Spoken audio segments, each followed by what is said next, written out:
Donc l'art est partout. Puis je pense que le monde ne s'en rend pas compte, mais des fois ils sont dans l'art sans même le savoir. La deuxième édition du symposium de l'Association d'artistes en art visuel de Terrebonne aura lieu le 17 et 18 juin à l'île de Moulins. L'événement réunit 59 exposants, dont l'artiste Marie-Josée Bilodeau, gagnant du prix Coup de cœur en 2022.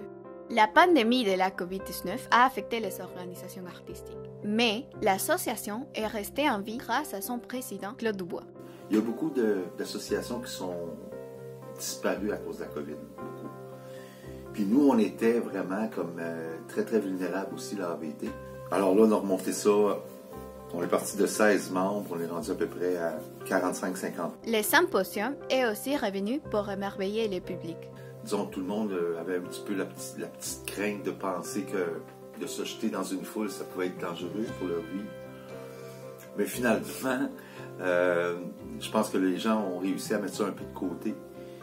Puis revenir à l'art. Le dessin est un talent inné pour Claude Dubois. Cependant, il considère qu'il n'est pas nécessaire d'être né avec un talent en art pour le pratiquer. Beaucoup de monde sont impressionnés par ça. De voir un artiste qui peut réaliser des choses qui pour eux est comme impossible. Là, mais l'art est accessible à tout le monde, même si c'est pas nécessairement un talent de dessin, c'est aussi d'observer, d'aimer, de créer une composition. Il donne des cours de peinture où il partage ses connaissances.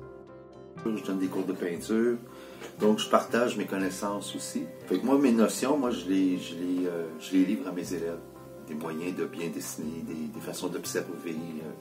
Donc, qu'est-ce que ça prend pour faire une belle réalisation. Le symposium, c'est aussi des familles. C'est le fun de voir les familles avec des jeunes enfants qui s'intéressent à l'art aussi. Les jeunes enfants font du dessin dès leur plus jeune âge, puis de voir des réalisations... ça peut être marquant pour eux, ça peut être quelque chose de motivant aussi. Puis les artistes travaillent fort souvent, des fois ils sont gênés un petit peu de montrer ce qu'ils font, puis ça rend l'art accessible, ça fait une belle vitrine pour eux aussi.